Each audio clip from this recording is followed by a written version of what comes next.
some reason or other, my picture's not coming up on here. I don't understand why. I'm here. It's working on my end. We I see you. can see your name. We see your but just- name. We can hear you. Yeah, but okay, but you know, I don't look. There I go altogether. I just got lost. That's okay. Can you see us? No, not now. Oh, man. All of a sudden, it just disappeared. Here we go. Oh, I got me. That's what I've got, but not you. So my camera's working. We don't see you. No, here, I got you now. Yes, I got you now. But Oh, yay. Okay. yeah, but I'm not there. Why am You're I not? you're always with us, Charles. So don't even. Well, I'm with you, even though you can't see me. I don't know what the problem is. All right. We hear you though, Charles. You loud and clear. So if the camera comes on, you'll be okay. If not, then we can still hear you. No, the camera is on because I got it on my computer. Uh-oh. It's just not on yours. Huh. All right, go ahead. Okay. Thank you. Can I get, well, I'm going to call this meeting to order at the City of Boynton Beach Park and Rec Advisory Board meeting at 6:35 p.m. Okay, so first, if you guys are ready, we'll just do the Pledge of Allegiance real quick. Okay. I pledge allegiance Allegiance to the flag flag of the United United States States of of America, America, to the republic Republic for which it stands, stands one one nation, nation, under God, God, indivisible, Indivisible. with with liberty and justice justice for for all. all. Oh, Charles, you started sharing your screen. Um, Uh-oh. I don't have anything right now. This is crazy. I've never had this problem before in my life. I got Julie. Hi, Julie. You've got full screen for me. Oh, you must have pinned me to the screen. Oh my gosh. I don't want to be on your full screen like I'm on No, stage. No. I'm back on the speaker view again. But I'm not there. Everybody's there but me. All right, go ahead. You know I'm here. Vanessa, would you like to do the roll call for us, or did you want me to go through it? I'll do it. I'll do it. Okay, wonderful. Chair Julie Mondello, Here. Vice Chair Elizabeth Pierce Rowe, Here. Joel Barsky. Joel and here. I'm sorry, Joel. Yeah. Charles Cantor. Here. Definitely here. Joshua Van Leven. He's not here. No. Not present. Okay. Eugene Fagan. Not here. I don't see him. Not present. Okay. Victor Gates. Not here. Not here. Okay. I will call the alternates. Yes. Richard Bonnell. I don't think he is here either. Okay. And Jacob Schwartz. Yeah, he's here. He's here. Yes. Okay. So 1, 2, 3, 4. I'll be damned. I don't know what's wrong. There you go. Oh, Jacob there you here. are. Okay. Hey, Vanessa, do we have a quorum? You have 5. Yes, you do. 1, 2, 3, 4. With the 5. alternate. With your alternate. Okay, thank you. Yes. Okay, great. Mr. Schwartz is there, correct? I just want to make sure. Yes. That's one of the alternates. Okay. Okay. You're good. Go ahead. Thank you. Okay, so I'm going to make a modification to the agenda. We are going to add an item for renewal of appointments under new business. It would be item C. So ABC, so that would be, I'm just want to add that.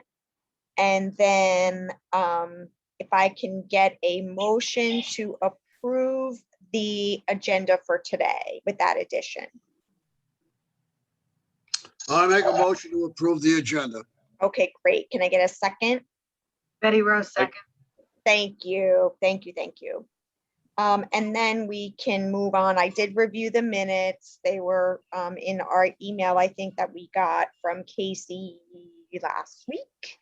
And I'd like, can I get a motion to approve the minutes from our March 22nd meeting?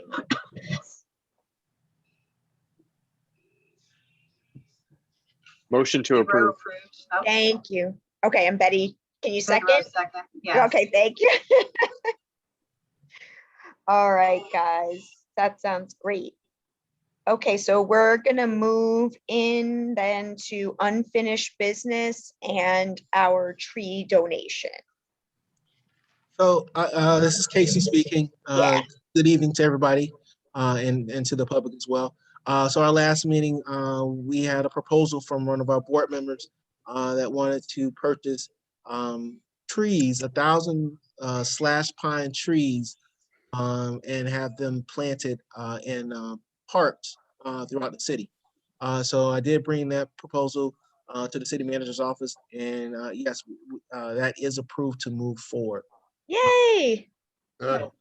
One of the other things was for the board to have a discussion on where to plant the trees or to provide recommendations of locations to plant trees. Again, the purchase needed to be made in May. The trees will not be available until January.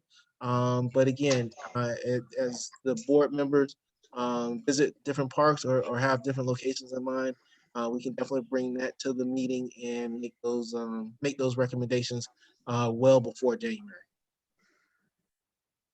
Okay, I have a question, which is, I know on our, I believe on our master plan, we have like the layouts of all the parks, right? Yes. So maybe not, not next month, whenever we decide, maybe we can, come with our ideas and then have that as our like backup so that everyone can see if there's someone that doesn't, isn't sure of that particular park. I don't know that we don't really have landscaping on there though. On the master plan, you know what I mean? Like, No, not on the master plan. It's just layouts of parks and future projects in undeveloped park sites. Those Yeah. are the sites that are part of our master plan. But I Yeah. will, and I don't mean to put Rebecca on the spot, but Rebecca is working on the tree canopy, and I'm not sure, are slash pines, can they go towards the tree canopy that the city's initiative? Absolutely. Okay. woohoo! We gave away slash pines at the last tree giveaway. They're a Florida native species with a lot of benefits. So I'm very excited to hear that. Oh, nice. Okay. So that's a plus then. So again, Great. just wanted to bring to the board that yes, we can move forward with that project as we work on it. And Fantastic. Vanessa, it's Betty Rowe. Can you maybe give us any recommendations of where some of the locations? Yeah, yes. I have met with our park superintendent and also our landscape architect, and I will also meet with Rebecca, and we'll ask them to come to one of our meetings when we want to discuss it, and then the city will also bring recommendations to the table as well. Okay, thank you. Cool. Oh, that's so exciting. Yes. I'm sorry, I meant to say Rebecca. Yeah, that's okay. That's okay. Okay, so then we'll move on to new business. And from what I understand, we have the styrofoam waste reduction. We have a presentation that we're going to see. Yeah. That's right. Hey, everyone. I'm Rebecca Harvey, Sustainability Coordinator. For those of you I don't know, Casey, would you like me to show a presentation? I can do a short one, or I could just talk. If you have, Do you have your presentation up? I do. I have it ready to Okay. go. I will. You I can, think I can share. share your Yep, screen. it's letting me share. Switch to. I did not prepare a special presentation for tonight, but this is the Oh, same that's, I mean, one I it's, gave to commission for the first reading of the ordinance, and I'll go through it fairly quickly. So we've been speaking with commission since the fall. I think it was November, the first discussion we had. We've had a couple and good discussion with commission over the months. And on April 20th, the commission unanimously approved the ordinance. So it's in effect as of last week. The purpose of the polystyrene foam, or styrofoam in common terms, it's the same thing as styrofoam, waste reduction ordinance is to protect our environment, to reduce the waste that is coming from this form of plastic that's a particularly harmful form of plastic. As we all know, styrofoam blows away. It breaks into smaller and smaller pieces that stay in the environment essentially forever, or much longer than we're going to be here. And so it's a really important first step that cities can take to help reduce this waste. This is just a follow-up from the February 2nd meeting that I gave, reminded commission of what we had discussed then. So to whom the regulation applies are really three groups. First and foremost, to city contractors and temporary vendors, including the biggest focus on food vendors, clearly, our special event permittees and other vendors. Secondly, individuals who rent city facilities, and that's what I want to talk to you all about a little more. And then also the ordinance does apply to all individuals on city property. However, the way we enforce and implement it is going to be different for these three groups. The decision on which materials to regulate fall into two categories. Those that are prohibited from all city property will be the polystyrene, the styrofoam foodware, and unencapsulated polystyrene products. Those are your ice chests that are made of styrofoam that are not encapsulated, meaning covered in something harder and more durable, or your beach pool toys like the noodles, those kind of things that are made of styrofoam that also break down and we don't want at our beach and our marine environment. And then in addition, commission added an interest in prohibiting balloons and confetti from outdoor areas of city property. And because like styrofoam, these are items that have a lot of environmental impact on wildlife. Balloons are very commonly mistaken for food by sea turtles and other wildlife and leads to death very frequently. And confetti it's tiny, it's impossible to clean up, and it's microplastic in the environment. So I shared with commission a couple times some of the economic impact. Some of the substitutes for styrofoam might be a little bit more expensive, but it's not a huge amount when we're talking about, especially just a single event. When the food trucks come and we're asking them to switch their clamshell containers, that might be 9 cents per unit. If they're styrofoam, they might be 13 cents or 15 cents per unit if they're made of a different material. So a slightly higher increase, but we've heard from many other cities that the vendors understand and get it and see that their customers appreciate and want this. And so it's becoming much more common practice. So we outlined a 5-phase implementation approach. So phase 1 is what we're getting started with right away here. And this is kind of getting our internal house in order, focusing on our own staff. I've just talked with one of our administrators about a meeting they're planning on May 4th. And when we're talking about which restaurant to order from, one of our green restaurants, to make sure that they're not using styrofoam for our staff events, because of course we want to lead by example. And then our internal vendors at Oceanfront Park and the golf course, and working on our contracts and our food truck criteria and so forth. So then phase 2, and this is really what the Recreation and Parks Board this is most relevant to you, and I think what is probably the most important part, I think, of our early implementation of this ordinance is what we've decided with talking with Casey and with City Management Office and other staff is to do a Pass on Plastics pledge.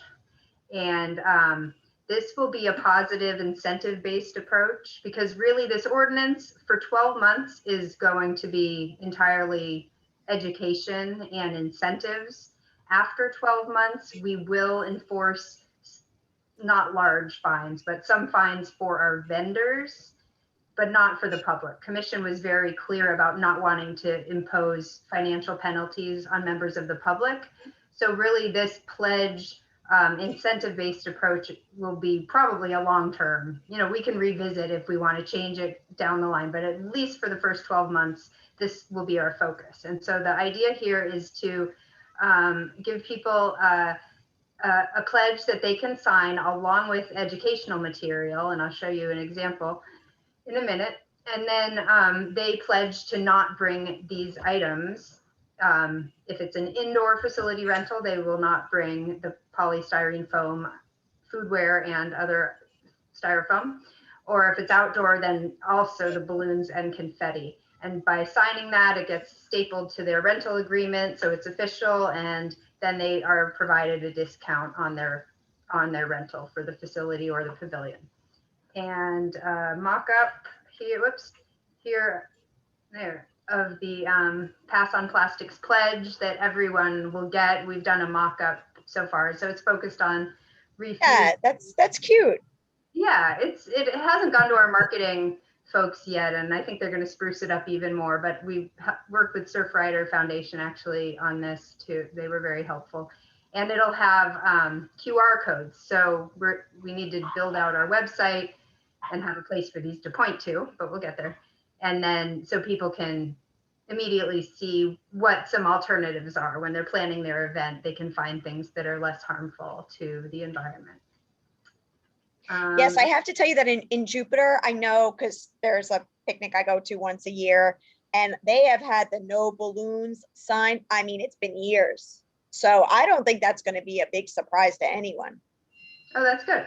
That's great to hear. Okay, well, I'm happy to take questions. The rest, the remaining phases here are just that then we'll really focus on the vendors for our events and so forth. And then we'll do some broader public outreach moving into the fall and just make everyone aware of this, that this is our policy and that we're leading by example. And I'm excited. I think it's going to go well. And I think we have a good partnership across departments. And I think the only place that you're going to have maybe a slight issue is those styrofoam coolers that people bring to the beach. That's because, when people come on vacation, they go to Walgreens or whatever, and they pick one of those up and they use it on vacation and whatever, and then they throw it out afterwards, So I have a feeling that's going to be the one. Okay. I don't know if you guys talked about it or not, but I just, in my mind, I'm just thinking about it. I think that's probably the only one that people are going to be like, well, I'm only here for a week, Yeah, sure. And that will not be captured in the pledge because those are right. casual users of the beach in most cases. So Rebecca, ideas for how to encourage. Yeah, I got to think about it. Yeah, Rebecca, I have a question. This is Betty Rowe. Is there any way that maybe we can have some sort of a little area up at the beach that if people have styrofoam, just like regular recycle bins, but have something that's for foam only for the styrofoam? To actually recycle it? Yeah, because like she's saying, a lot of these people, if there's an area that says that it's for the styrofoam, maybe we could just, have one of the big garbage cans or something that has like a picture of it on there and says, please recycle any of your styrofoam, because The again, problem is that there's very little market, and that's for recycling styrofoam. Not that it doesn't exist, but I think there's one company in all of Florida that recycles styrofoam. So I don't. yeah, The city I'm is not really encouraging, looking at like the picking up. recycled styrofoam, but maybe just that it's put into one area so it's not mixed with everything else. Mhm. Just to If raise we can awareness. get a better idea, I think that might be a good way to get an idea of how much is being used at the That's beach. true. Maybe. That's true. Because it's kind of like that they have, I do the cleanup up at the beach every week. And, you know, they have the one area that you pick up your buckets and you can put it into the garbage can and they can get an idea of what's being picked up on the beach or not. If the high schools actually go there and see it. I know they used to do that in the past, and they'll see, you know, what kind of things are actually washing up on shore. And I'm just wondering if, you know, they had something similar to that, that just kind of said, you know, help us collect styrofoam or something, and maybe we can get a better idea if it's going to be, if it is an issue or not at the beach, or if it's at parks or something like that. I see what you're But I saying. think trying to monitor it might help us. Okay. That's an interesting idea. Yeah, we'll talk with Casey and with the parks oceanfront staff about that. It's a good idea. Thank you. Yeah, no, we feel like this is a good step in the right direction, especially to protect the environment. Again, our big part is going to be the educational part, and then adding some incentives in there with our facility rentals, especially with the balloons and the confetti, and educating the public, and providing the incentive to educate with our pavilion rentals and even our facility rentals. So hopefully it will help to get the information out to the public, and again along that process also educate them on the dangers of styrofoam and what it does to the environment, and what the balloons and the confetti can also do as well. No one wants to hurt the turtles. So we gotta, that's like the big one. You know what I mean? It's like as soon as somebody says we're gonna hurt the turtles, everybody's like, okay, look, we won't do it.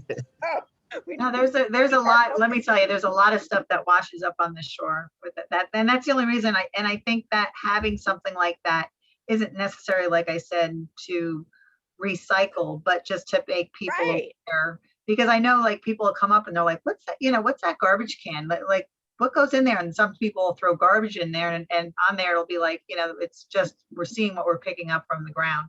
And that's kind of like, I'm here. If you have a big garbage can and on the side of it, you have pictures of balloons or pictures of styrofoam or something like that. And again, it's not really necessarily that we're going to recycle it, but it's making people aware of, oh my God, did you know? Because most of the people aren't from around here, and say, wow, they have a special thing where we can throw balloons that we found on the beach, or when we just finished, we went up and purchased some food somewhere else, not in Boynton, and we brought it to the beach, and they have a specific place, and you show styrofoam, because it's the same with recycling cans and bottles and everything else. People see it and they drop it in there. Because it's a new thing for us. So I'm just thinking that it's something for us to know how important it is, or if it is. No, well, I know it is. I think that's a good point. Again, the whole, one of the big points of this ordinance is the awareness.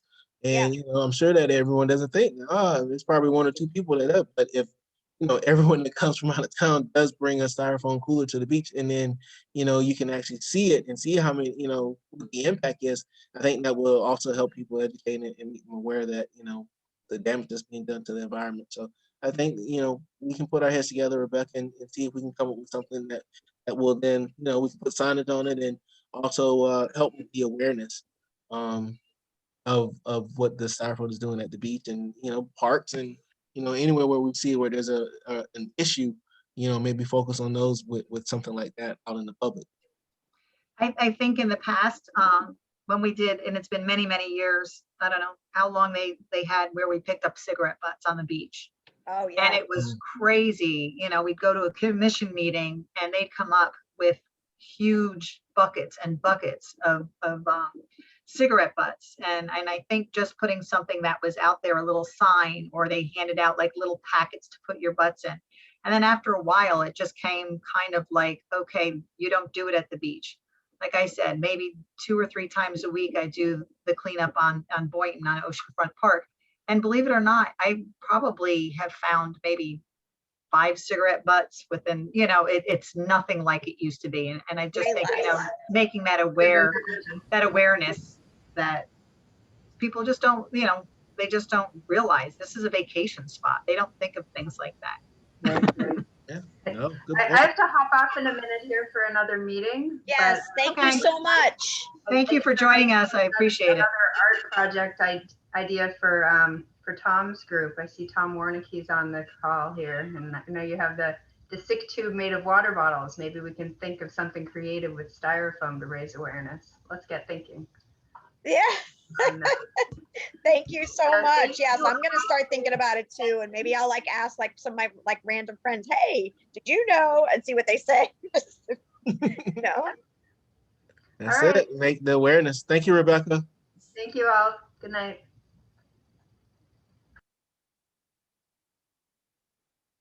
Okay, awesome. And then I think our next item here is our surfing museum, which I'm so excited.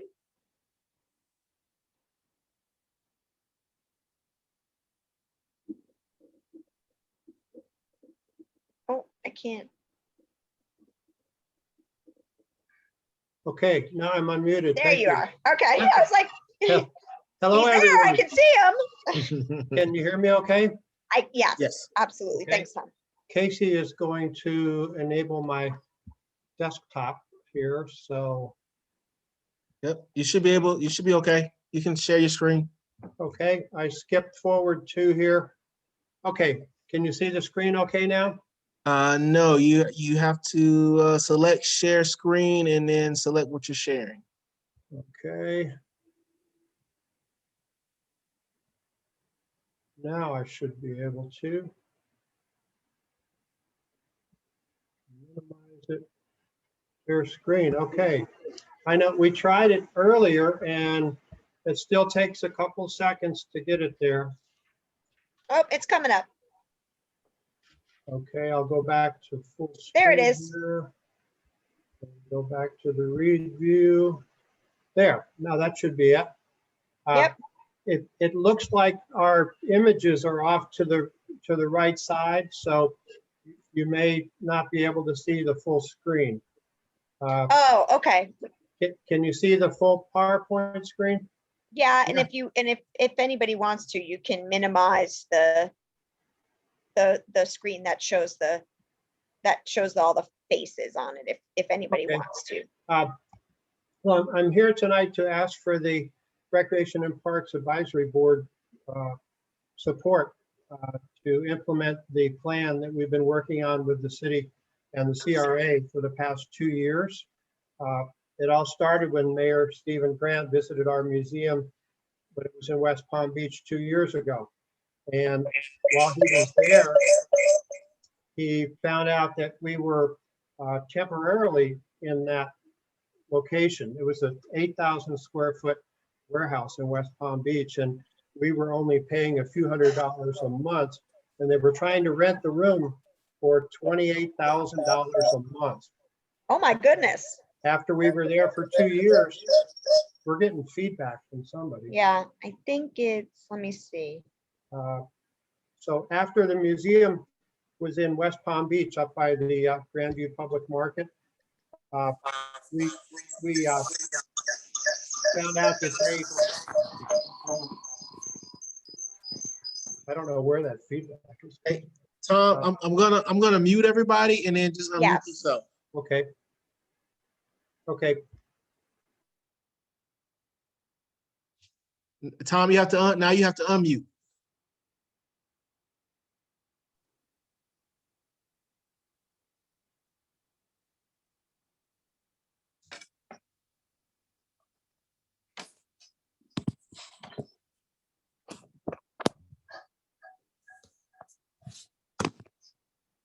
there.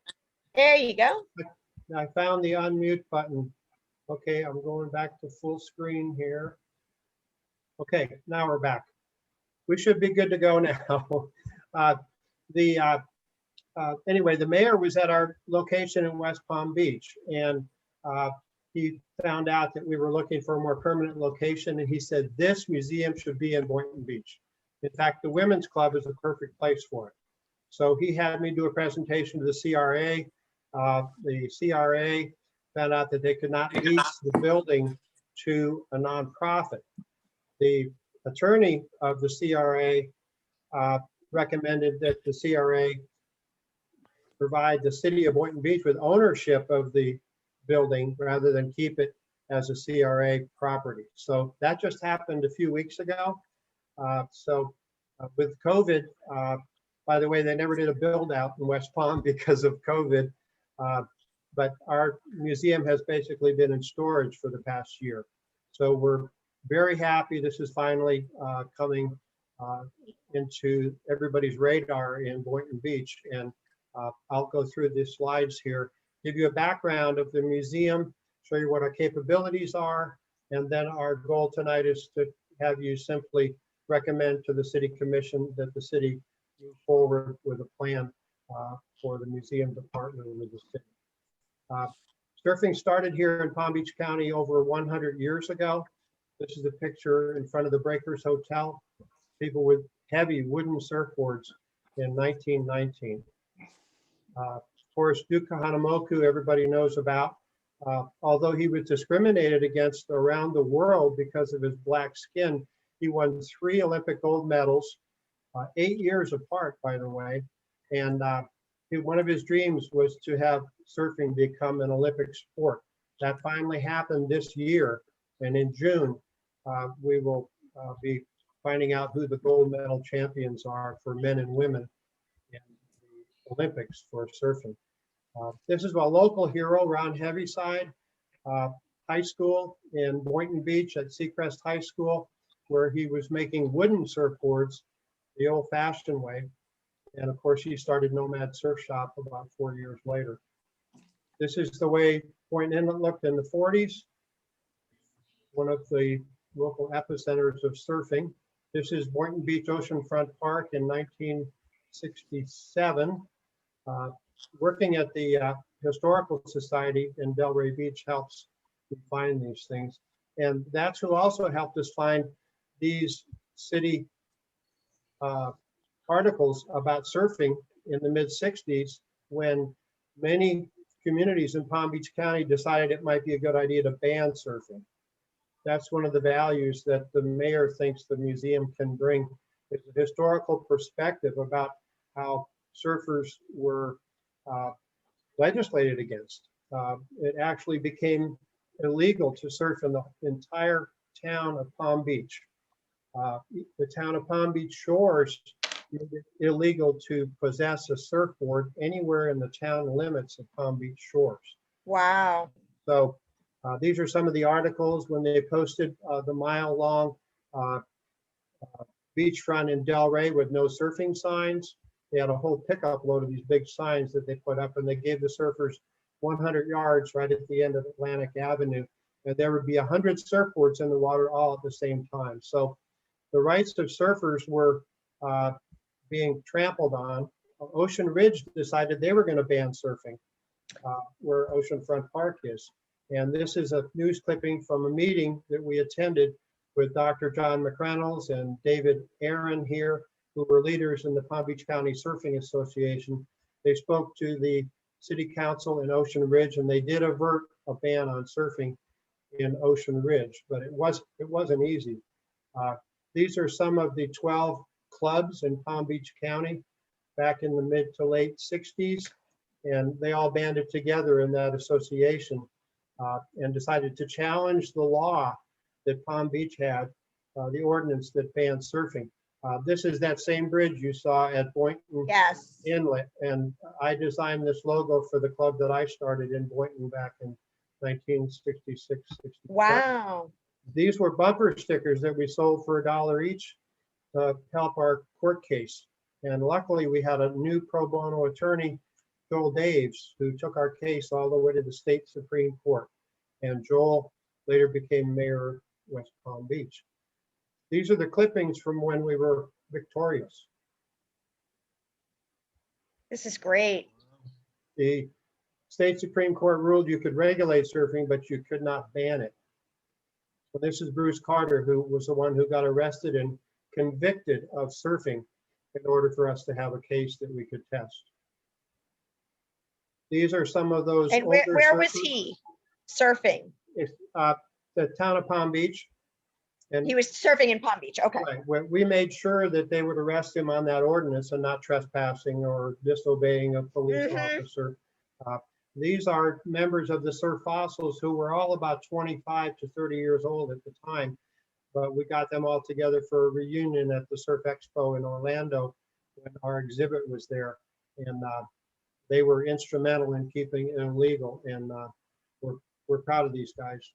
Yeah, that's great. That's the first half of my PowerPoint. Now we'll go into the actual museum and how it was formed. And it was formed in 2015, but our organization, our nonprofit, has been around for 12 years. So we've had a museum for 7 of those 12. These are the first 4 founding members. Bill Keaton is still our treasurer here, and he's on the road right now. He was going to try to join us by cell phone while he was driving. Fred is here tonight in the meeting, and Corky is here tonight in the meeting. And of course, I am. It looks like I just got out of the water. This is our group when we had the museum in Delray Beach.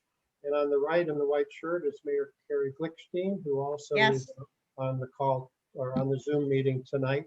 That was when we had a smaller amount of trustees. Now we have 15. This is just a message, our logo. We're looking for a more permanent home. These are some people we're really proud of. Palm Beach County surfing champions. Scott McCrannles is on our board of trustees and was one of the most successful surfers ever from Palm Beach County. But the person I highlighted in blue here is Carolyn Marks. She grew up surfing on Hypoluxo Island. Her family moved to Melbourne Beach a few years ago, but we still claim Carolyn, and she's going to be one of 2 U.S. women surfing in the Olympics this summer in June. That's She amazing. finished 2nd in the world in the pro surfing ranks last year. So she's only 18 years old now, and we're really proud of Carolyn Marks, and she could win a gold medal. This doesn't have a caption. This is just one of the nice, cool days that we get here in Boynton Beach. And you'll see a few more of those here. I'll try to make it quick. These men are responsible for hand making 50,000 surfboards, and they're all from Palm Beach County, where they plied their craft, except for Dick Patry in the middle here. But they're responsible.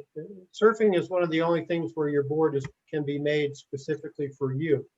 Another talented person from Boynton Beach is Paul Aho, who wrote the book Surfing Florida, and that's based on our exhibit of the same name.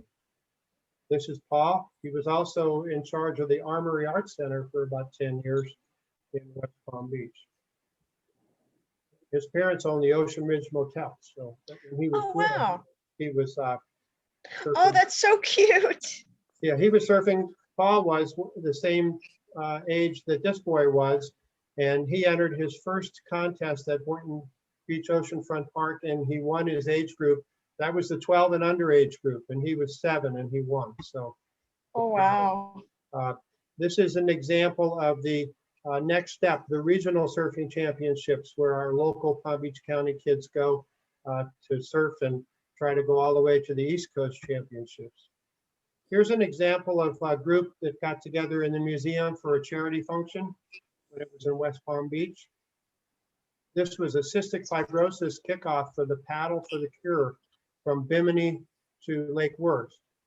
And hopefully they'll be doing it again this next year. And these are young professionals. A lot of these people made the paddle from Bimini to Florida. They had Wow. 200 people in the paddle last year. And so we've got a lot of talent in this group right here. Now, here's a good example of the interior of the Surfing Florida Museum. When we had an exhibit in Tequesta, they brought in a I think it was a 1927 Model T Woody. We've got some very expensive surfboards as part of the museum. We've got a couple that are worth $10,000 to $20,000 each. And if you look close here, I'll have another example, but this is an example of the photo and storyboard panels that we have. We have 70 panels that show the history of surfing in the whole state of Florida. When we got started in 2008, this was our grand opening reunion at the Community Foundation in West Palm Beach. Here's an example of a library or surf camp learn to surf lecture and talk that we give frequently. And this is the Pine Jog summer camp that attended our museum. They had enough chaperones to help us, but they were there for a few hours and toured the whole museum, had lunch there, and we were really happy to host the Pine Jog summer camp. This was when we acquired these storyboard panels. This is a single image panel, but most of the panels are a collage of photos and text. But when we acquired this exhibit from Florida Atlantic University, by the way, Rod Falls from the University Galleries is on the call with us tonight. We were proud to be able to acquire that exhibit. And that's when we knew we had enough for a museum. This is our sick tube that Rebecca mentioned, 1,600 recycled water bottles. And James Whelan on our advisory committee, the WPTV weather on the tube. Awesome. This guy's got perfect form. We had 800 people at Sunfest, but this was one of my favorites. he was a natural. That's sweet. And this is our environmental section.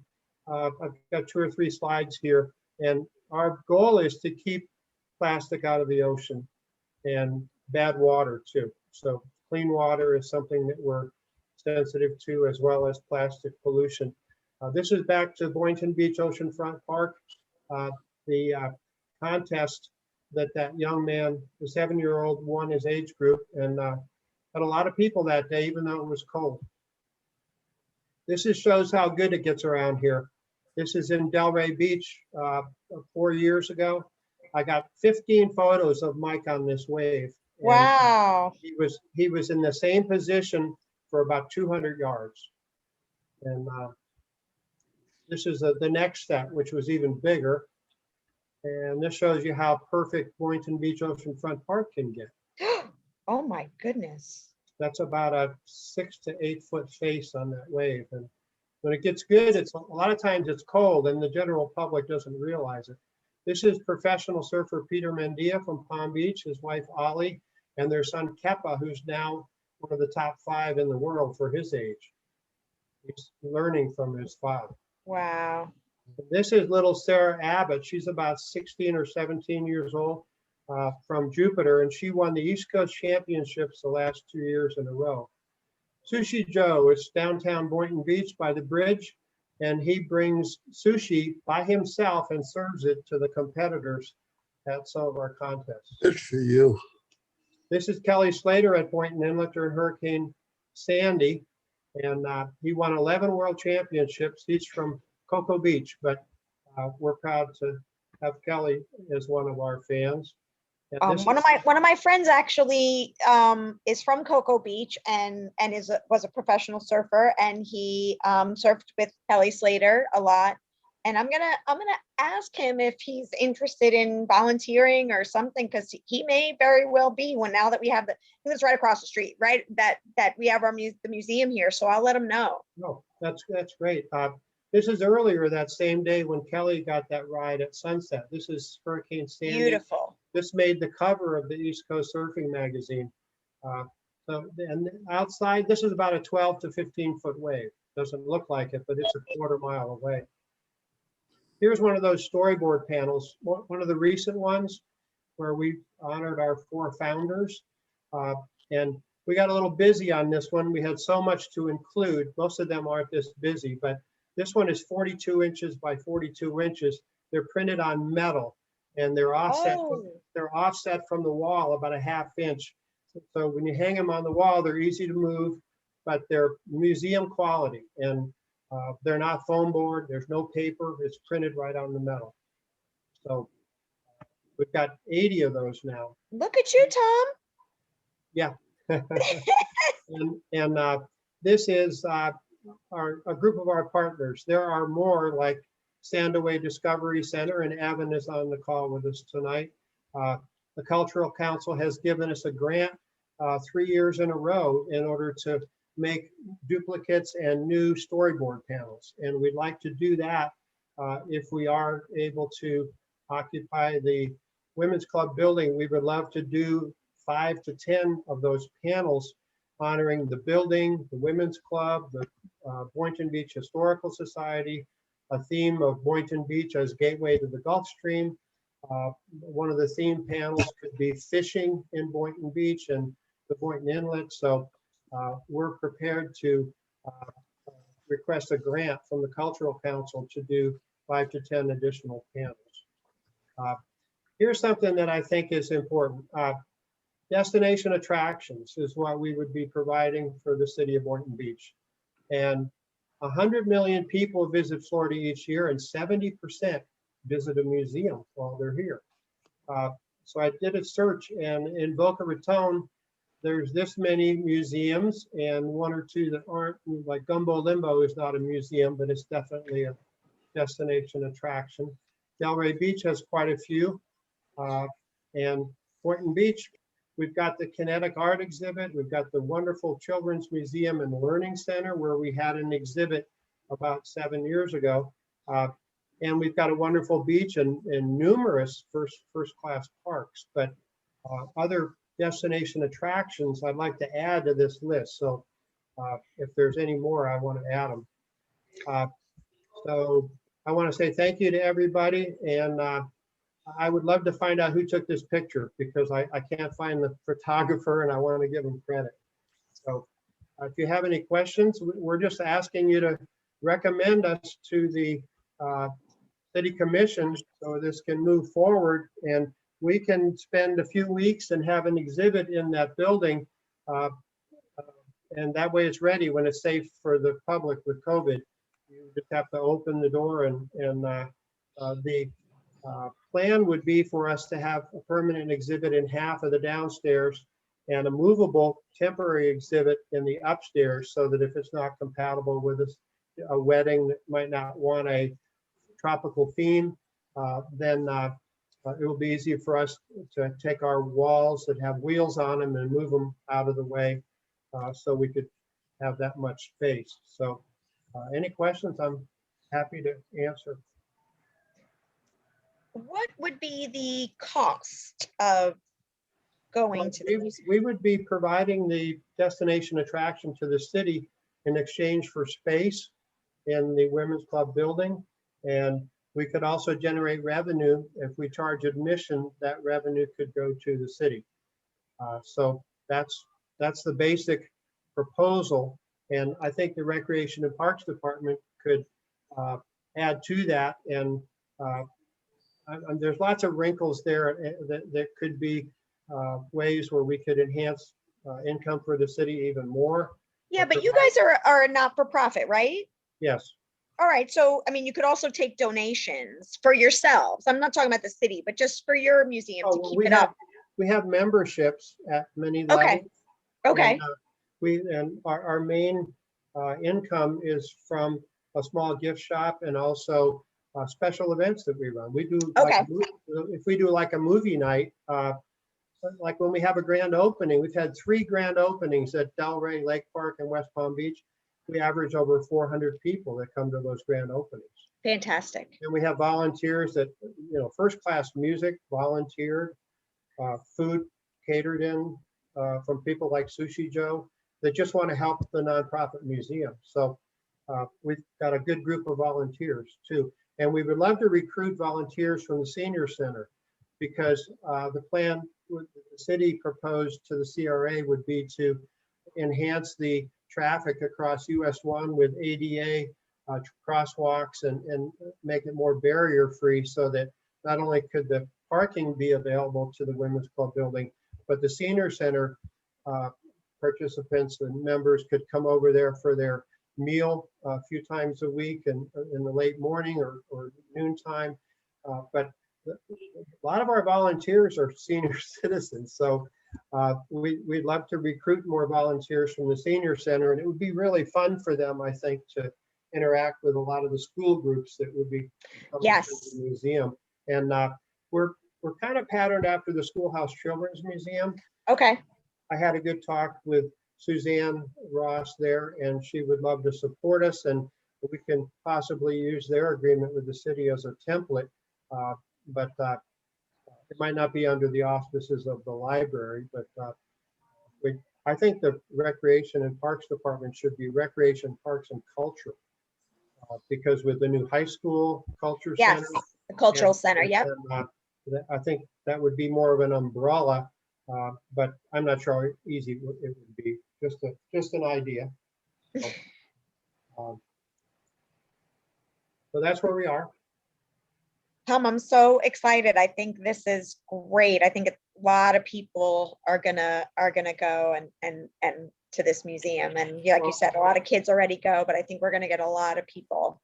People who followed the CRA meetings and our discussions with them are calling, and we have to continuously tell them we would love for it to be in Boynton Beach, but we can't announce anything until we have an agreement.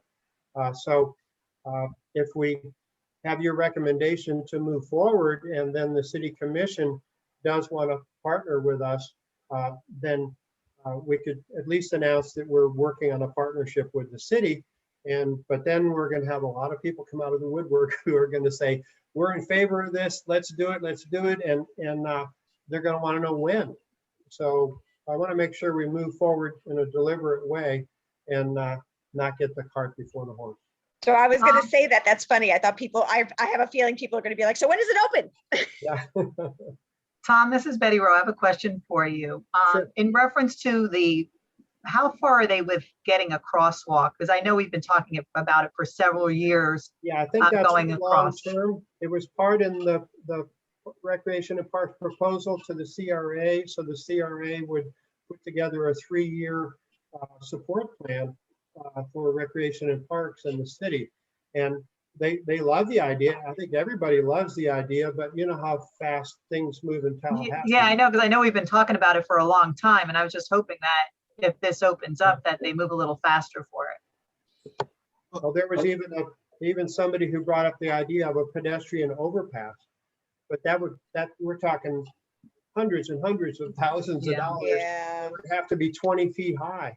So No, and I'll just kind of chime in on our end, and really, first of all, let me thank Tom for coming tonight, and all the anyone from the public that's part of the Surf Museum that attended our meeting tonight. We love to see input and feedback from the public. So I want to thank everyone for attending the Recreation Parks Board meeting tonight. But just to kind of give an update of kind of where the city stands with the Women's Club. So as Tom mentioned, it was under operations of the CRA, and the city just recently obtained operations of it.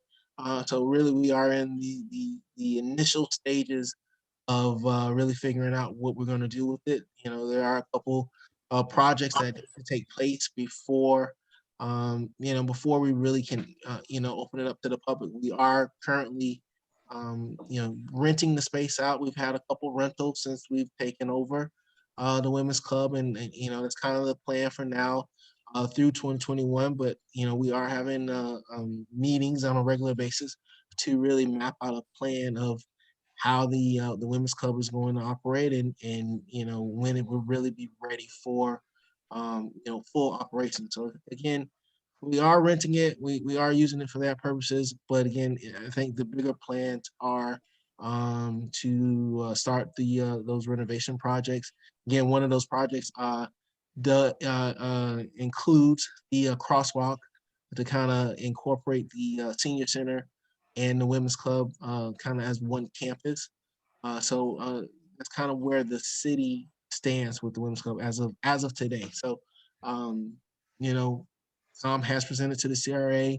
And, you know, we've had meetings and conversations about the museum being a part of the Women's Club. So again, it's kind of in the planning phases as of right now.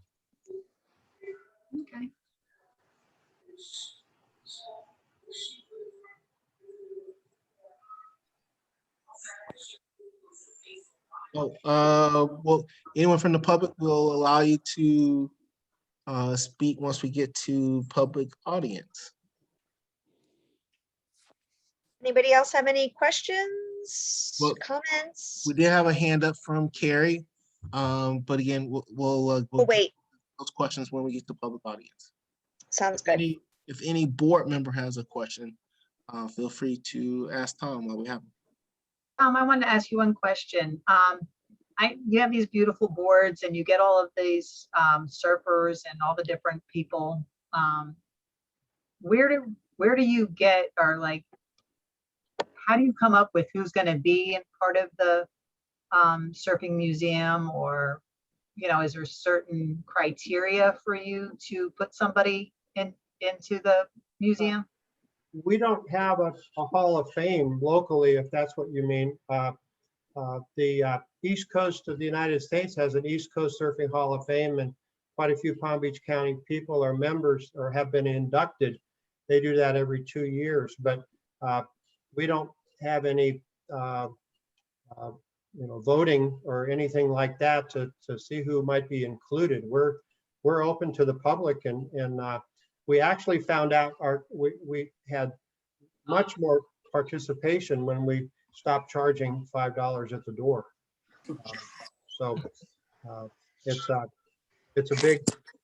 a big plus to have it, and if we provide programming, and also if we can show the building to people that might want to have a wedding there and that type of thing, that might be a service we could provide to the city if we're there, even just limited hours for a few days a week. I'm not sure if I answered your question though. Okay, no, I was just wondering how, people got involved and how you were able to get to that point. But I think that'd be really nice if they can go further with it. Thank you. Okay, Hey, this is Joel. I have a question. Well, good. I just want to say thank you for presentation. I think bringing the museum to Boynton Beach it's a great idea. I'm just curious, are there alternative locations that you were looking into that could possibly fit your capacity that you needed in Boynton Beach? No, not in Boynton Beach. We've had some interest in Jupiter and downtown West Palm Beach, and in Delray Beach, but the most recent one was Jupiter, and that was part of a long-term development up near Jupiter Inlet, and that could be years and years away. So we've had 3 locations, and those have mostly been out of the goodness of the heart of the owners of the property. The gallery in Delray was right on US 1, and the city of or the town of Lake Park wanted to give us a building there on a long-term lease at no charge, and the CRA was not able to put that together. I'm not going to go into details on that, but we started renting a storefront there in the hopes that we would move down the street into the freestanding building that they said they wanted us in, but they made quite a few mistakes and didn't notice the meeting. They awarded us the bid, but they had some flaws in the process, and they had to start over. And that was when the West Palm Beach location popped up. So we went to West Palm Beach, and it was a wonderful location for 2 years. But they leased that building for $28,000 a month, and that was a month before COVID hit. So they never did a build out. But that was the same time when the mayor was in that building, and Stephen Grant said, "Hey, this should be in Boynton." So we spent the last year hoping and praying and wanting COVID to be over. And wheels don't turn that quickly, but we're patient and we would love to be in Boynton Beach.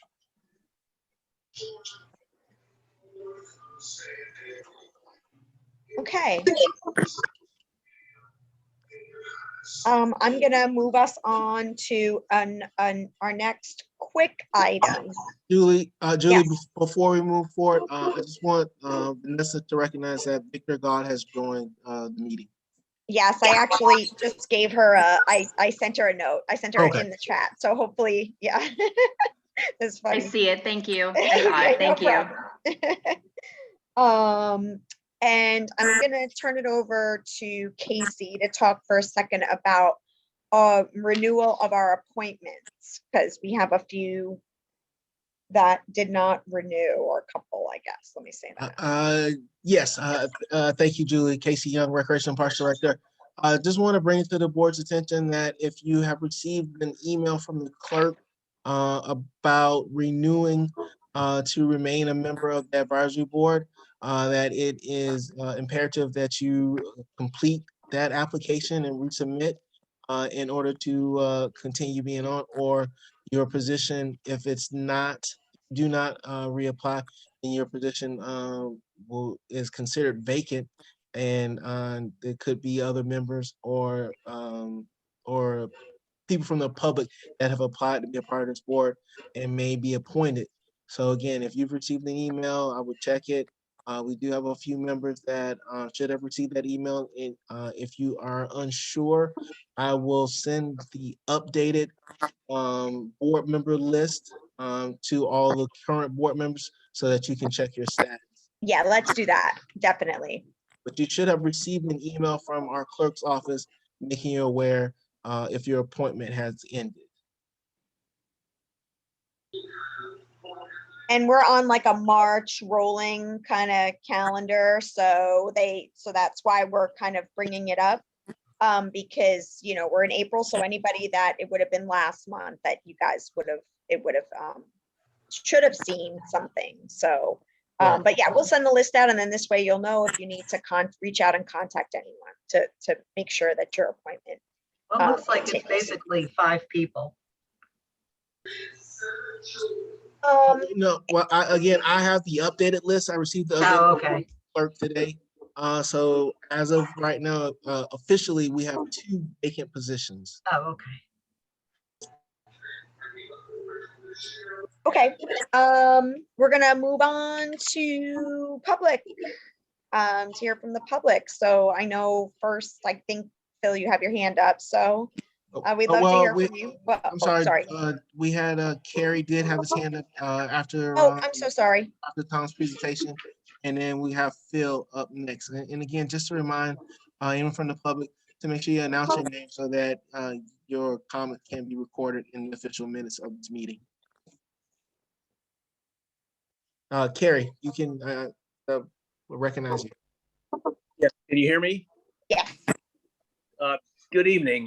My name's Kerry Glickstein. I'd first like to thank city staff and the board for giving Tom the time that he needed to make the presentation that he did. Just a little background. I was the most recent mayor of Delray for 6 years, and I bring that up only because the museum was temporarily in Delray Beach and enjoyed a high level of popularity while it was in Delray Beach. And I wish we had a facility much like Boynton does that would have served as a permanent facility for the museum, because I think the Parks Department is front and center with residents and visitors alike that are looking for things to do in their city. And as Tom pointed out, museums are a great attraction for a lot of people, both locals and tourists alike. And I think the Surf Museum would have been a great asset for Delray.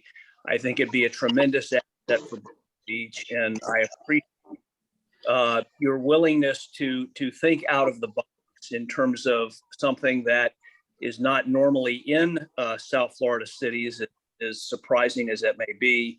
But I really think it would be a great asset to the city and look forward to working with the city on making it reality. And thank you for your time. Thank you. Thank Thank you. you, Terry. Julie, next you have Phil Parker. Go ahead, Phil. Good evening, Madam Chair and directors and Director.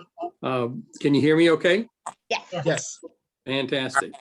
Well, thank you all. And now I'll echo the mayor's comments about thank you for allowing us to make a presentation and be with you guys tonight to talk to you about the Surfing Museum.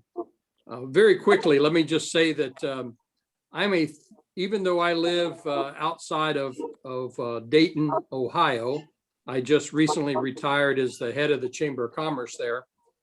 I'm a third generation Boynton resident.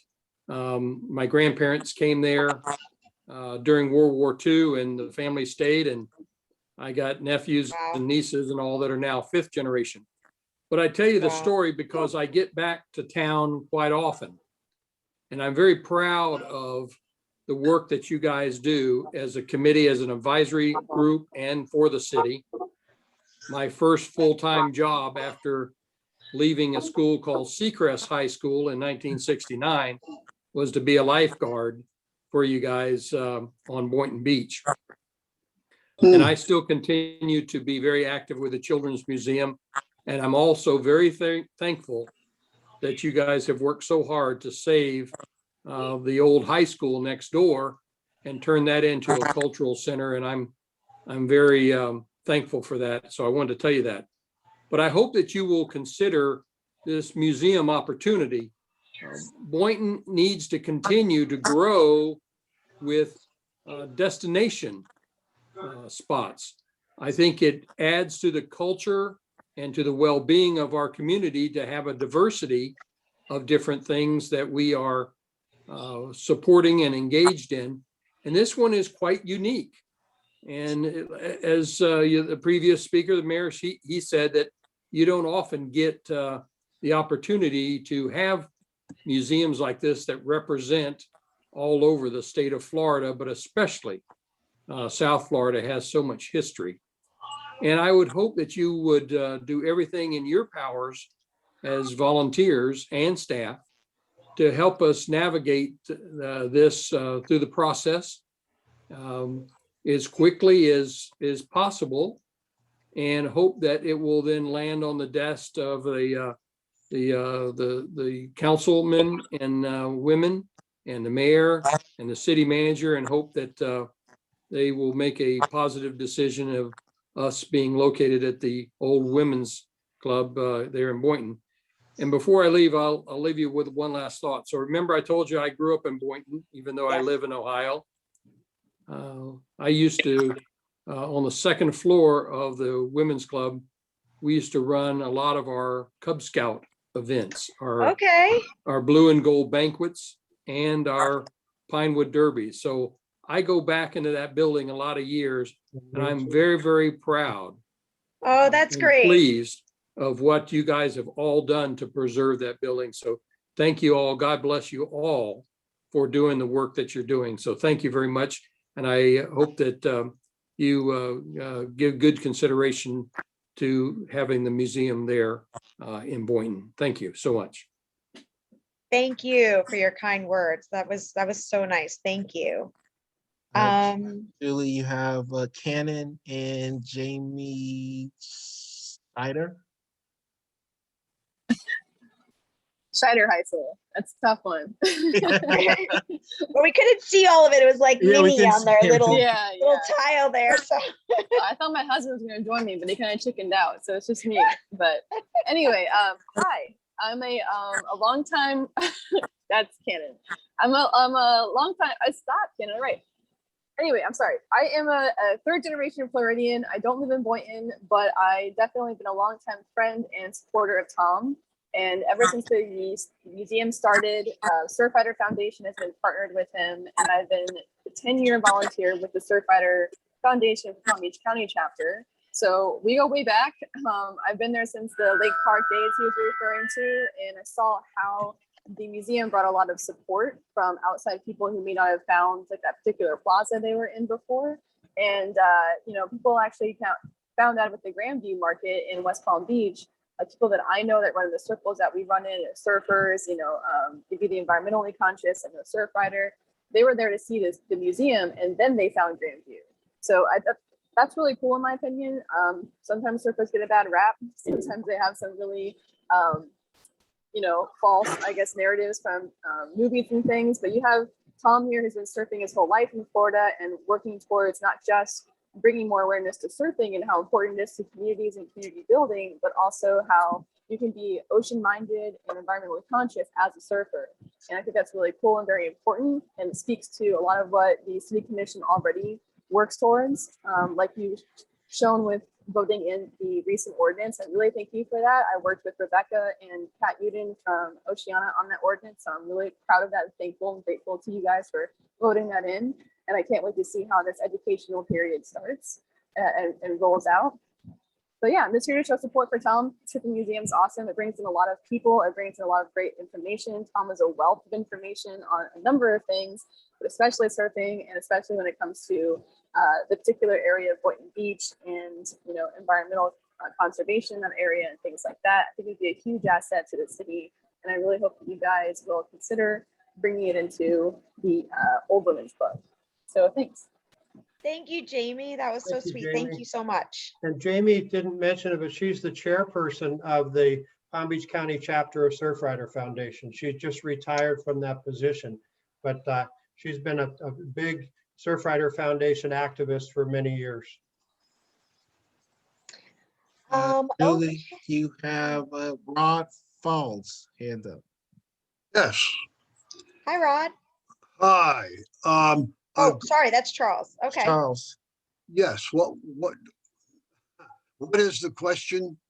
Oh, no, we were going to move on to Rod. He had Rod Falls. He's going to make some comments from public comment. Well, yes, I had mailed out a lot of information after last meeting to try to brief everybody on the Quantum Park and all of the things that happened and where we are today. But I did not get any feedback from anybody. So I'm just wondering what are the questions that the members have concerning what are our goals and the things that we want to build in the park and do in the park. And if anybody's got any questions, I'd like to hear them. Charles, can we just table that for a minute while we finish our public comment? Oh, certainly. Yeah, Okay, thank you so much. Right. Okay, Rod, go ahead. Hi there. Can you hear me? Yes. Yes, my name is Rod Falls, and I am a resident of Boynton Beach. And for over 20 years, I have been the director of the university galleries at Florida Atlantic University. Okay. And I am also, through that and actually previous positions, I held a museum professional, and I'm very familiar with museums throughout Florida and throughout the United States and the world. And the Surfing Florida Museum, I would echo what others have already said in terms of the other content that comes along with surfing and surf culture. In fact, when we in 2012 did an exhibition called Surfing Florida, A Photographic History, which also became the book by Paul Aho, we got a grant from the Florida Humanities Council. And initially, the program officers at the Florida Humanities Council were like, we can't fund an exhibition about surfing. We met all of their criteria. In fact, they gave us all of the money that we applied for. Not that it was a huge amount of money, but we touched a lot of people in the state. The Surfing Florida Museum or the Palm Beach County Surfing History Project was very collaborative, and they are one of the few organizations in the state that have stuck with their mission. Other organizations in places like Miami, Daytona Beach, New Smyrna Beach have found some difficulty in sustaining organizations that have a similar mission. So you should be aware that you're working with a really dedicated group of volunteers that now have Tom Warnke at their head as a professional paid director. And partly to answer Ms. Rowe's question, functioning as a nonprofit organization with a board of trustees, they're like any other museum in terms of selecting program. And I think that they've done an amazing job, and that by all means, you should favorably consider their appeal. And I hope that you're able to recommend to the next group that would look at this proposal, because it's very worthy. Thank you. Thank I you so think much. that's great. I think it's a great thing for the city of Boynton. I've always encouraged, I've been on this board right now for I think it's going on 20 years now. So I've seen a lot, and I was always hoping that the surfing would come back and stay in our community. So I'm definitely for this Yeah. museum. Julie, Thank you, Rod. I'm sorry, Julie, you have Evan's hands up. Hi, Evan. How's it going, guys? Thank you guys for having all of us and just talking about the Surf Museum. My name is Evan Rihanna. I'm Director of Education over at the Sandaway Discovery Center in Delray Beach. We're another nonprofit museum located in a 1936 historic home. So I don't think I really need to say too much about why having this museum would be a great boon for the city, for the community. As Tom said, surfing started kind of in Palm Beach County a long time ago. The culture of surfing has come back leaps and bounds within the last 10 years through social media. A lot of young students, young people just getting into it again. So, you know, it's always a great thing. Not only does the Surf Museum bring opportunities for education and the community, but just the history of Boynton, being in a historic home at the Sandway, we're a conservation science center, but we answer so many questions about, you know, the history, about the pioneer days of the old Florida. So I think that would be a great boon to you guys, bringing walkability to that area as well, in the downtown and that whole section. I mean, yeah, just however we show our support. I went to all the events in Delray at the Surf Museum. And then I forgot who said it, but with the point with Grandview, I discovered Grandview Market because of the Surf Museum being up there. So I think that will be a great thing for Boynton as well, where a lot of people in Delray and the northern county areas will start coming down because they hear about this opportunity, this amazing museum to see culture. And just the amount of people, because we hosted the Surf Museum for a bit at the Sandway as well, the amount of people who would come down and find themselves in pictures, just locally saying, oh, I was at that contest. Oh, That's how me. nice. I was 15 and I won that contest. It was a lady who won a Dewey Weber contest, and she was like, that was me in high school. And, you know, she had retired then. And so it brings a little bit of not just, you know, back to the community, but personally back to the residents and the locals in the area. So I just want to thank you guys, and thank you for considering the Surf Museum. Thank you. Thank you, Evan. Julie, I don't see anyone else's hand. Oh, Fred, do you have your hand up? Okay, go ahead. Okay, hi, I'm Fred Salmon. I'm one of the founders of the Surfing Florida Museum.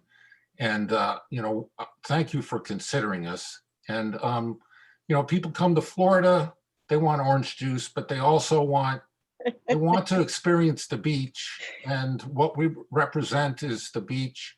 And it is a draw for that. But I also want to say that we have always done community outreach, and we brought people in from all over the county, and people, we get calls from all over the country, and we've had people from all around the world come to our museum. So it's not just for tourists, and it's not just for surfers, but it is something that's part of our combined history. And we, as I say, we do always have done community outreach, daycare, schools, all sorts of things. And, you know, so I just want you to be aware that, you know, we are a draw for tourists and so forth, but we also try to do community support. And thank you for your time. Thank you, Fred. Thank you so much. Thank you, everybody. Thank you for all your comments. Thank you for coming to our little meeting here. Thank you for wanting to be in Boynton Beach. All of it. Thank you for everything. I think this is very exciting. I'm a wannabe surfer. I don't think I can't do it. I don't think, but I'm so, and I don't know about this bad rap you guys are talking about, because I don't know, but I think it's awesome. That happened, but it was Jeff Spicoli in Fast Times at Ridgemont High. Oh my goodness! Wow. He did for Okay. surfing what Kathy Bates did for home nursing in misery. That is funny, but I wouldn't. I mean, I don't know. I never would have associated it because you know. I mean, I can't wait to go. So. Well, and I bet Nomads is going to be really happy you're in Boynton Beach. Okay. Well, we're hoping that the advisory board will, somebody will propose a motion and get it seconded and passed that the recommend that the city commission move it forward, and then we can get into the details and make sure it works for the city and the museum. So let me real quick, just our next item would actually be our items for the city manager's attention. And I would like to propose that we bring our support and approval of the museum to the city manager's attention. That'll do it. I second that, Betty Rowe. I think that Thank it would be, you. I think it would be very beneficial for the city of Boynton to have the museum, especially at the Women's Club. And if it's combined with the senior center and with a lot of the history that Boynton has with the surfing. I actually have been going to Oceanfront Park for over 50 years, enjoying the water myself and boogie boarding, and going to Puerto Escondido and California and Australia, New Zealand. I'm not a big surfer, but I like the water. And I think that it would be a great, really great for Boynton. I hope it goes through. And Betty, one of the things I didn't bring up, but very quickly, one of the things we're asking is that the city encourage the city archivist to work with us in developing those history panels. If we can put those panels together and hang them, you know, in the Women's Club to show off the history of the city and the building and the Women's Club and the Historical Society. They've been meeting in that building forever. And my father was a member of the Historical Society in Boynton many years ago when he was mayor and before that. And by the way, I was a Cub Scout, the same as Phil was, upstairs in the Women's Club when I was 8 years old when we moved here. So if the city archivist can help us delve into, you know, provide images and text, then that'll help us with developing those panels for the city. And if we can get that grant, there won't be any charge. Well, you got here at the right time, because, you know, we just went through our 100-year anniversary. So there's definitely a lot of work has already been done on that subject, you know. So I think that, you know, just a lot of that stuff is already going to be in place. Great. I think the same thing. I would love to have you guys have all that information. And like you said, Boynton is very detailed. I've seen some things in the past before they even had the new library existing there. And they do have a lot of stuff in their archives. You just have to look for it. And there's a lot of people that know that. And I think they would be a great asset to you. And Georgian Charnes does a great job. She gave me a tour of the archive about a month ago. So we are asking for that support. And I work in the archive at the Delray Beach Historical Society. So there's a lot in common between the two. And, you know, I'm not really, Carrie, I'm not that upset that Delray didn't get this museum, you know? I'm sorry. And I'm not biased because my friend's, one of my best friend's daughter was a big surfer, and she actually was selected out of 700 girls to do the MTV Surf Girl many, many years ago. Oh, good girl. Born and raised in Lantana, and learned how to surf when she was about 13 years old. Was on MTV Surf Girls, and she actually still lives in Hawaii. So Girl, she's a huge that's great. surfer and big family supporters of surfing in Palm Beach County. So yeah, so all right, so we put it in the books that we're gonna recommend this to the city manager's attention. So I think we're good there. Do we have to all in favor, or? Do we need to do that? Not to add it to the agenda. I don't think a vote is necessary, but Tom made the presentation, and I will meet with the city manager on that. I'll bring it to her attention. Fantastic. Charles, I'm gonna see if we can add the quantum information, like to review quantum for our next month's agenda for our future agenda items, if that's okay, just because it's getting a little late. Sure, that'll be fine. I would like to get together with Casey or you or somebody privately. Maybe we could set up a display or, you know, a PowerPoint or something. I've got plenty of material. Okay. We could probably do that before the meeting. Yes. Casey Yes. and I will talk maybe, and we'll reach out and set something up. Okay. And by the way, I absolutely agree with everybody about the museums. I'm sorry I stuck my face in before. So exciting. It's very exciting. So, Yes. so our next meeting is, Julie, I'm sorry, Julie, before you move forward, I just have one other thing.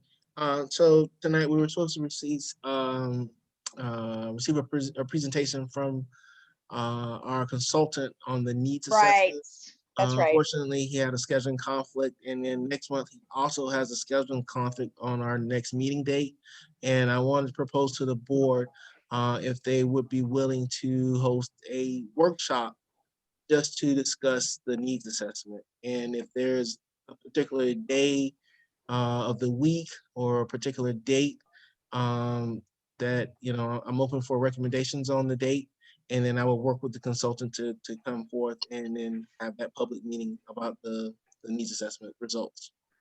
I mean, since we're kind of used to Mondays, and I mean, I'm just gonna throw it out there. What if we did like 2 weeks from today, or do we have to wait longer?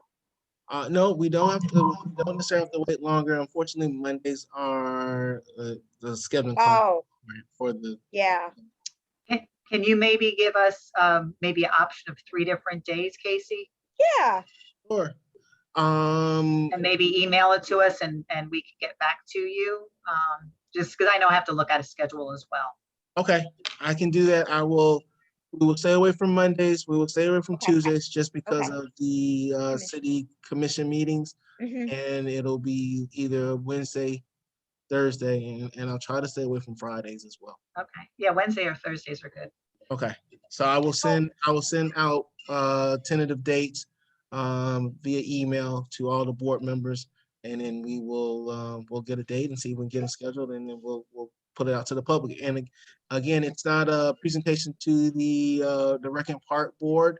The workshop is open to the public, so we have quite a few public audience members today, and I would tell you to look forward to that for the update on that meeting, and join us for the needs assessment presentation as well. And Casey, one other quick thing, if you can let us know when this item would be at go to commission for approval, that would be great. I would love to attend that commission meeting and make sure if, in case there's anybody that wants to say, hey, what did the park, you know what I mean? What did the advisory board say? I'd like to make sure that everybody understands that we had a very, in-depth discussion and we really think it's great and that kind of stuff. Oh, you. I will bring it before the board before we Perfect. Thank you officially so bring it much. to the commission. Okay, Perfect. awesome. Thank you. Because hopefully that would help. I don't know, but we'll try.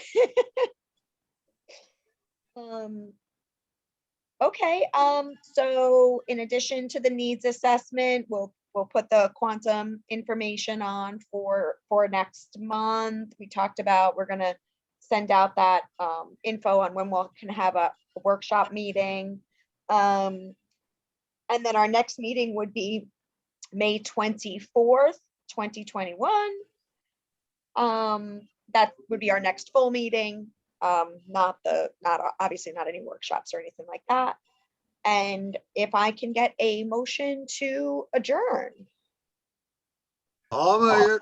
Okay. Thank you, Charles, and a second. Betty Brown. Thank you. Okay, thanks so much, you. everybody, and Thank have you, a great Tracy. Everybody. rest of your Thank you evening. again. Great week. Thanks, guys. Bye-bye Thanks now. for taking the time. Bye.